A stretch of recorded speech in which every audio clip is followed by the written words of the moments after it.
Ja, wie geht's weiter? Jetzt werde ich mal schauen, ob der Markus von Garage 76 mir ordentlich was beigebracht hat. Weil ich werde nämlich jetzt versuchen, die zwei Löcher hinten in den Radkästen zu schweißen. Ein Riesenloch.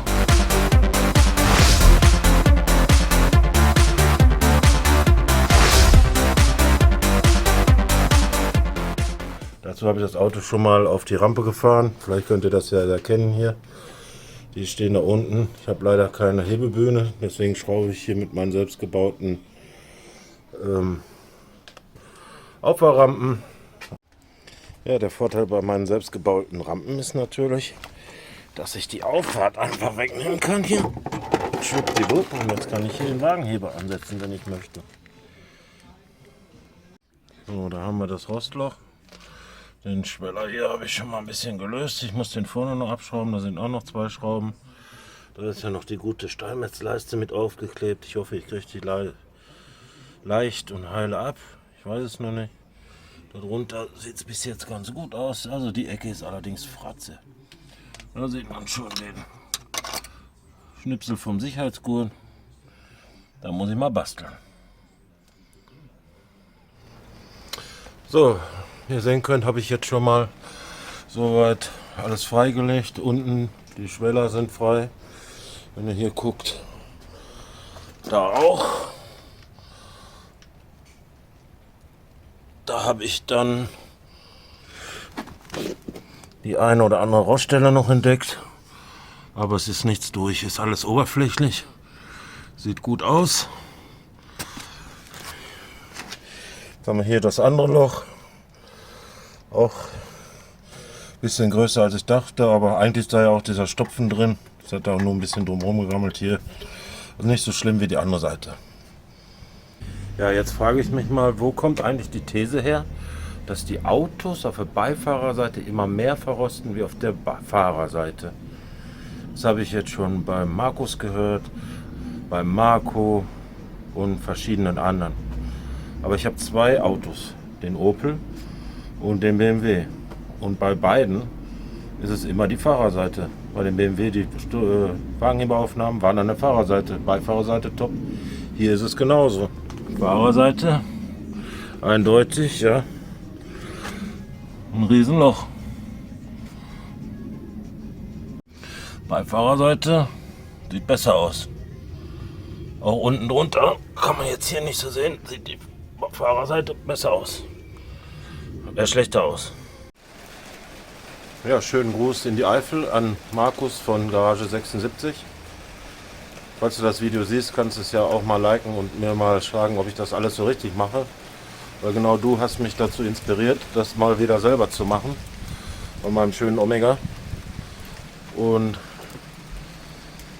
jetzt fängt es leider an zu regnen. Ich habe es nach draußen verlegt, weil mir das hier in der Garage doch ein bisschen zu eng war. Außerdem sollte es die ganze Woche schön sein.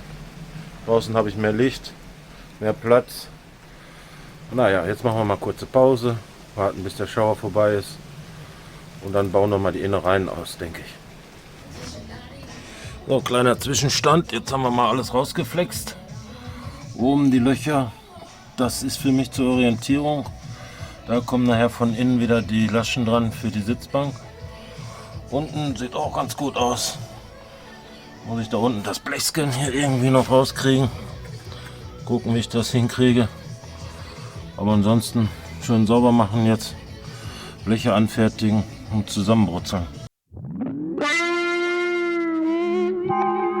Ja, ich habe mir ja wie gesagt einiges hier beim Markus abgeguckt.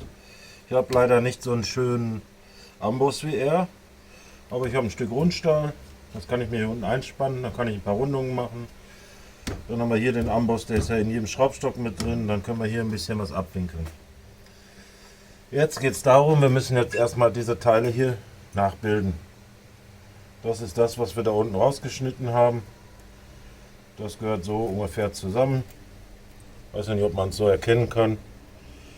Dann würde ich sagen, fange ich mal mit dem hier an. Ich weiß nicht, ob ich es so richtig mache. Ich mache es jetzt einfach mal. Ich kann mal ordentlich was draufhauen.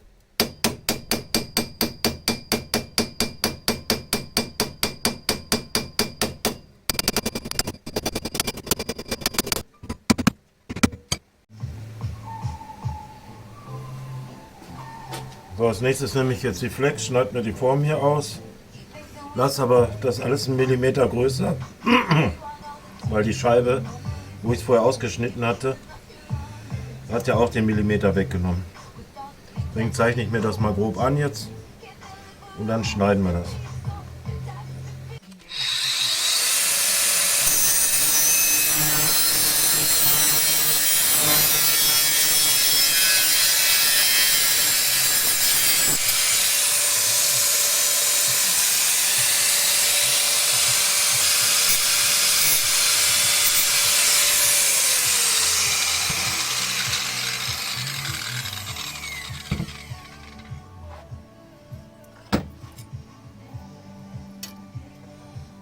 Ja, so ungefähr müsste das neu aussehen. Jetzt mal, wenn ich es jetzt drunter halte. Nö, das passt schon. Sieht nur so aus. Jetzt probiere ich es mal kurz am Auto.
So, das erste Stück Blech ist drin.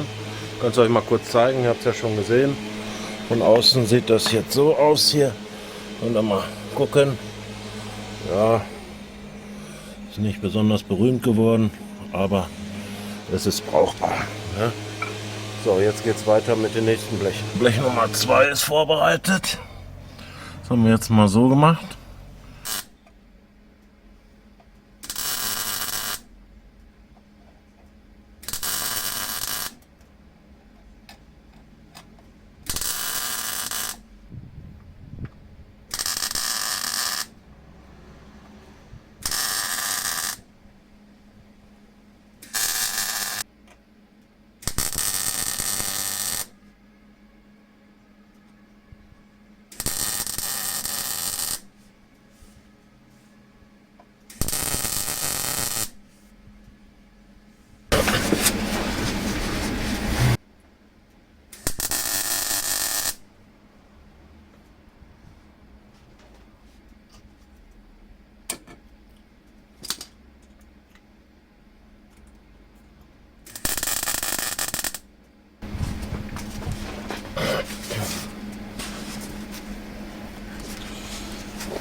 Das ist gut geworden, das gefällt mir.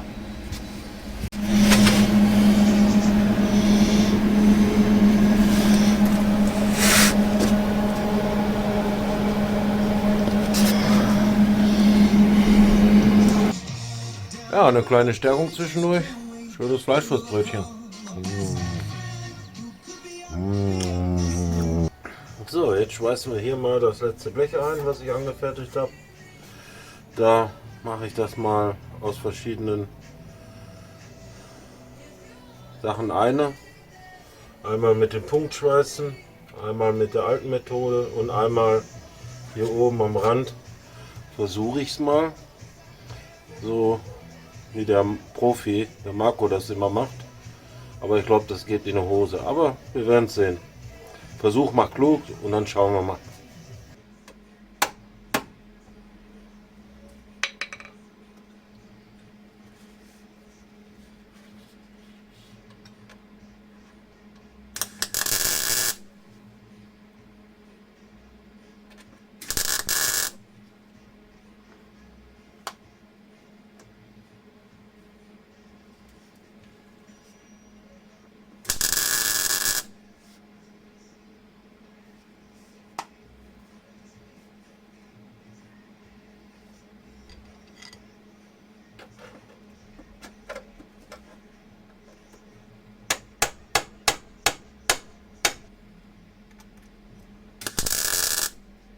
jetzt ist wieder besser.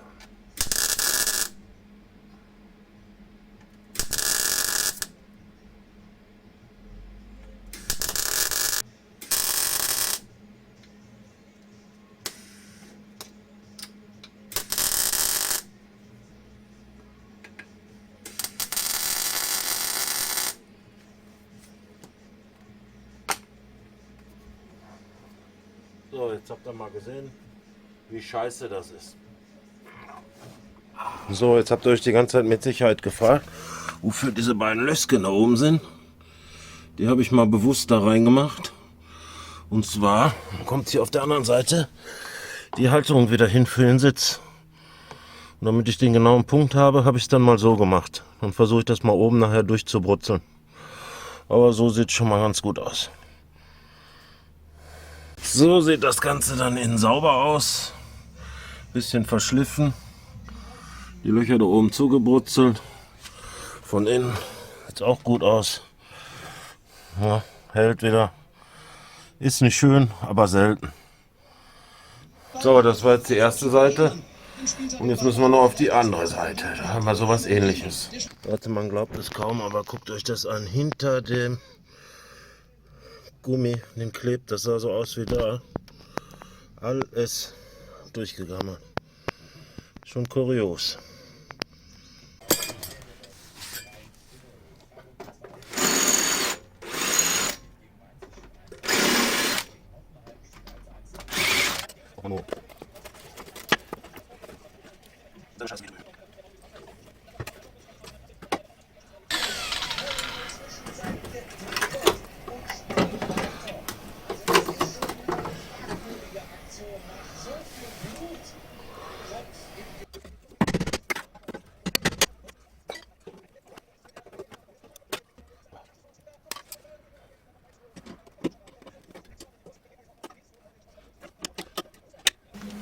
Ja, das erste Blechscan haben wir mal reingesetzt. Also hier der Schaden ist genauso groß wie drüben. Ein bisschen verputzt haben wir es schon. Sieht grauselig aus, aber ist stabil und hält. Ich habe jetzt mal schon mal ein bisschen alleine weitergemacht. Ja, tut mir leid, aber ich konnte nicht abwarten. So, Rostschutzgrund ist aufgetragen. Auch innen sieht ganz gut aus. So, wie ihr sehen könnt, haben wir jetzt hier schon alles grundiert, geschweißt. Sieht ein bisschen buckelig aus. Unten drunter, würde ich es auch gerne mal filmen, innen drin. Sieht auch buckelig aus, okay. Aber es wird halten. Ja, da kommt ja noch der Karosseriekit drüber später und dann sieht das auch gut aus. Als nächstes machen wir mal da unten ein bisschen Farbe drauf noch auf diesen Rostschutzgrund. Dann den Karosseriekit von außen innen, dass das schön abgedichtet und verklebt ist. Dann werde ich unten die Schweller, den Rest noch ein bisschen entrosten. Und natürlich ganz wichtig die Hohlraumversiegelung. Da haben wir ja auch unseren Hohlraumversiegelungssprühgerät hier für den Kompressor. Hohlraumversiegelung habe ich noch. Kann man nämlich schön von innen den Holm auch wieder versiegeln. Und dann hoffen wir mal, dass wir wieder mal ein paar Jahre Ruhe haben. Ich hoffe mal die nächsten 25 Jahre. Wenn ich denn noch so alt werde. Schauen wir mal.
So, später machen wir da noch ein bisschen Farbe drauf und Unterbodenschutz. Dann sieht das wieder gut aus. So, ein bisschen Farbe drauf, damit das ein bisschen schöner aussieht.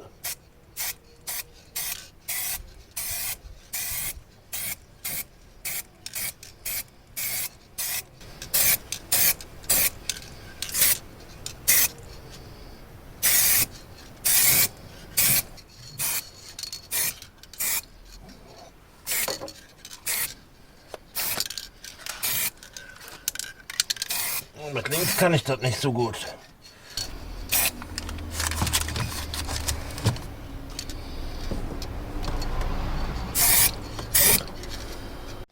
So, die Sachen sind gut getrocknet hier. Da werde ich dann später Farbe drauf machen. Dann kommt der schwarze Unterbodenschutz da drauf.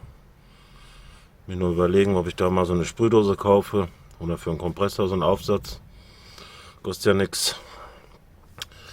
Aktuell bin ich jetzt unten an den Schwellern dran. Und zwar, wie man hier sieht, sind da auch so ein bisschen Rostansätze. Die habe ich jetzt mit der Drahtbürste alles schön bearbeitet. Bis vorne hinten auf dieser Seite. Dann werde ich da jetzt mal, weil es ja keine Vollrestauration ist, da ist auch nichts durch, das ist nur oberflächlich, mal mit Rostumwandler arbeiten. Ich habe da so ein Geheimtipp von meinem Kumpel aus Österreich, der arbeitet mit Vertan. Ich habe das schon öfter benutzt, aber immer noch keine Langzeiterfahrung damit. Ihr könnt ja mal in die Kommentare schreiben, was ihr davon haltet. Wie gesagt, ist ja halt nur eine zeitwertgerechte Reparatur und keine Oldtimer-Restauration. Das wird dann quasi hier so aufgepinselt auf den... Mal scharf stellen, geht das? Ja, auf den Rost. Dann bildet sich schon gleich so eine komische Schicht. Und morgen, wenn das trocken ist, dann sieht das so bläulich aus. Dann soll man das abwaschen. Und dann soll der Rost umgewandelt sein.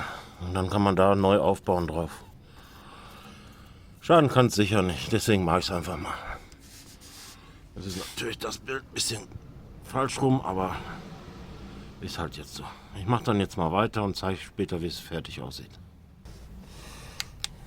Ja, so sieht das jetzt aus, wenn es eingepinselt ist hier. Mit braun. Das wird sich jetzt aber verfärben, das wird jetzt bis morgen da drauf bleiben. Und dann soll man es einfach mit Wasser abwaschen. Und dann kann man das weiter bearbeiten. Hier seht ihr auch schon ein paar schöne Löcher. Da werde ich nachher schön die Sonde reinhalten und den ganzen Schweller wieder auffüllen mit Hohlraumversiegelung. Ja, hey Leute, schreibt mal in die Kommentare bitte, was ihr da unten, was ihr davon haltet mit dem Thema Rostumwandler. Also für mich sieht es so aus, der Schweller ist nicht durchgerostet, der ist angerostet. Wenn ich jetzt aber die Flex ansetze und den Rost wegschleife, wird das Blech ja so dünn. Das sind ja nur 0,8. Wenn ich da jetzt noch 0,4 runterschleife, habe ich nur noch 0,4er Blech.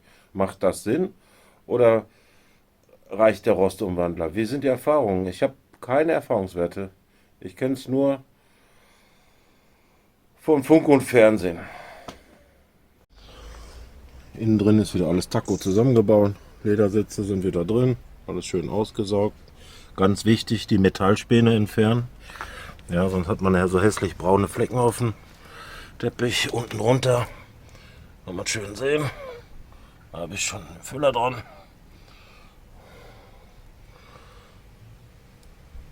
Kommt dann morgen Farbe drauf. Als nächstes muss ich nach Opel mir die Klipse besorgen, da für die Leisten wieder anzubringen, die fehlen mir. Ja, dann wird hier das schön mit Unterbodenschutz mal noch sauber. Dann machen wir den ganzen Radkasten mal einmal komplett drüber.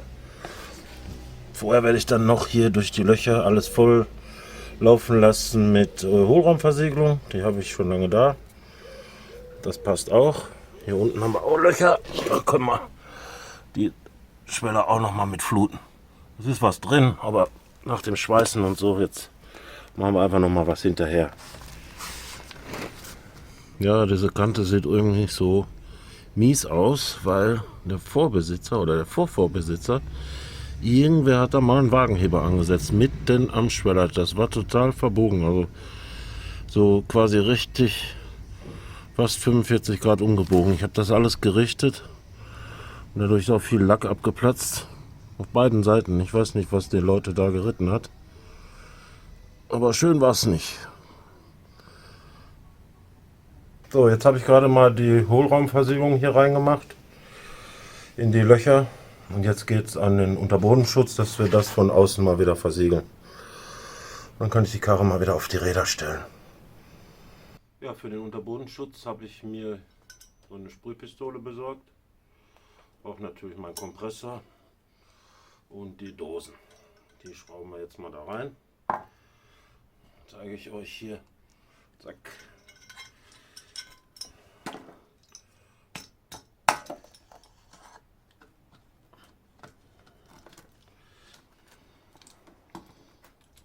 Schauen, ob das auch hält. Mit seinem Geld.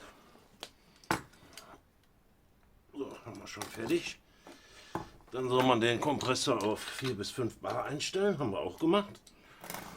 Und jetzt machen wir mal, glaube ich, so ein Probesprühen hier. Da habe ich mal so eine Pappe aufgebaut. Schauen wir mal, was dabei rumkommt. So. Geht, ne? Dann wollen wir mal mit der Sauerei beginnen.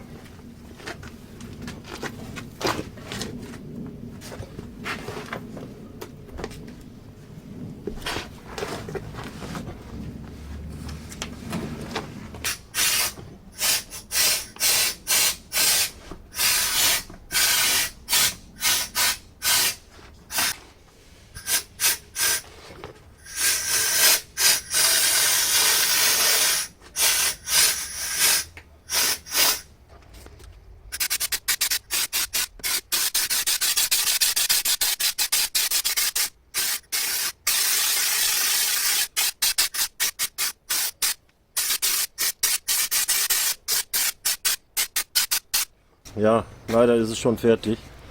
Aber wenn ihr mal auf dem Boden liegen müsst, so wie ich, vergisst es. Es ist eine riesengroße Sauerei. Also die Hose kann ich wegschmeißen. Voll mit Bitumen. So, Fazit. Sieht fast aus wie ab Werk.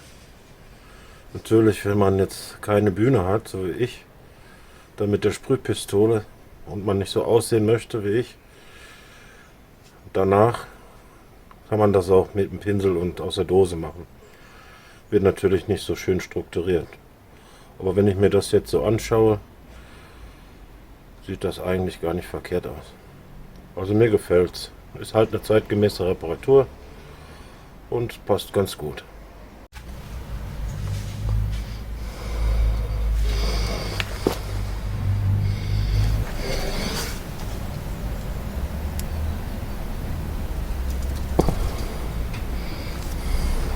So, Thema Schweller montieren. Da sind ja diese richtig geilen Dinger dran. Da steht ganz fett Steinmetz drauf, ja. Aber derjenige, der die da mal montiert hat, der hat sie auch nicht irgendwie richtig koordiniert bekommen. Und zwar bin ich jetzt gerade dabei, die beiden Löcher hier aufzubohren, wo ja die Klammern dahinter sitzen. Und irgendwie muss man das ja auch mal wieder abbekommen. Einfach dran klatschen, festkleben, ja. Dann hier unten ein paar Schrauben reinballern, ne, wo ja eigentlich hier die Originalklammern irgendwo sitzen. Da in den Löchern kommt man nicht mehr dran. Ganz tolle Technik. So viel zum Thema teure Tuning-Artikel. Dann schön die schönen Leisten hier mit Schrauben befestigt. Ganz toll. Auf der anderen Seite gucken sie raus. Kann man schön sehen. Und das ist dann das, wo die Macken sind im Schweller, wo der anfängt zu gammeln. Tolles Tuning. Made by, keine Ahnung. Da sich offensichtlicherweise niemand Gedanken darüber gemacht hat, wie man das wieder an den Originalbefestigungspunkten befestigt. Ja, das hätte eigentlich schon mal, denke ich, so ab Werk oder ab Steinmetz so ausgeführt werden sollen. Habe ich jetzt mal mit dem Fräser da die Löcher gefräst, dass ich auch an die Punkte vernünftig drankomme, um die wieder zu befestigen mit den Klipsen, weil in der Lage kann ich nicht von unten reingucken und diese Klipse drauf machen. Vielleicht, wenn man eine Bühne hat, und ich habe es versucht, halbe Stunde, dann habe ich abgebrochen. Nur mal so zum Tipp. Zum Glück hatte ich diesmal noch genug Klipse wiedergefunden, und ein paar hatte ich noch in Reserve, so dass ich das wieder montieren kann. Aber die Reserve ist nun aufgebraucht. Und dann wollen wir mal gucken, ob wir da bei Opel noch was bekommen. Oder irgendwo auf dem Markt, wer noch was rumliegen hat, gerne Bescheid sagen. Diese blöden Gelenke hier, die da, was ihr seht, das Gummi kaputt. Eine einzige Katastrophe für mich. Also mir taugt das nicht im Moment.